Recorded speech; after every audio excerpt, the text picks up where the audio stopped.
నెల్లూరు జిల్లాలో కలకలం రేగింది. ఉదయగిరిలోని శ్రీ మేకపాటి గౌతమ్ రెడ్డి అగ్రికల్చరల్ కాలేజీలో కలుషిత ఆహారం తినే విద్యార్థులు తీవ్ర అస్వస్థతకు గురయ్యారు.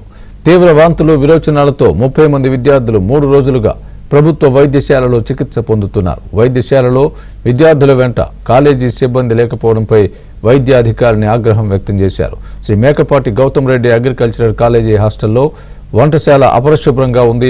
కాలేజీ యాజమాన్యం అధికారులు కనీసం పట్టించుకోకపోవడంతో తీవ్ర విమర్శలకు తావిస్తోంది. విషయం బయట చెప్పకూడదని విద్యార్థుల్ని కాలేజీ నిర్వాహకులు బెదిరిస్తున్నారు.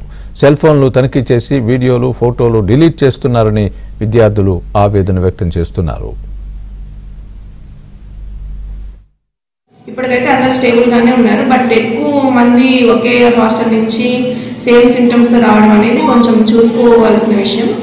ఏదో వాళ్ళైనా బయట ఫుడ్ తినడం వల్లైనా వచ్చి ఉంటుంది, లేదా కంటామినేటెడ్ వాటర్ వల్ల కానీ, లేదా ఓల్డ్ ఫుడ్, స్టేల్ ఫుడ్ తినడం వల్ల కానీ అట్లా వచ్చి ఉండొచ్చు అని అనుకుంటున్నాము.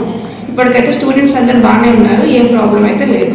ఒక మూడు రోజుల నుంచి రావడం జరిగింది. వీళ్ళందరూ కూడా ఒక 20-25 మంది వరకు రావడం జరిగింది. వార్డెన్కి అయితే ఇంటిమేట్ చేశాము. ఆ పర్సన్ కూడా వచ్చి సిచ్యువేషన్ తెలుసుకొని మాకు అడ్మిషన్ అయిన పేషెంట్కి కూడా సిగ్నేచర్ అయితే చేయడం జరిగింది.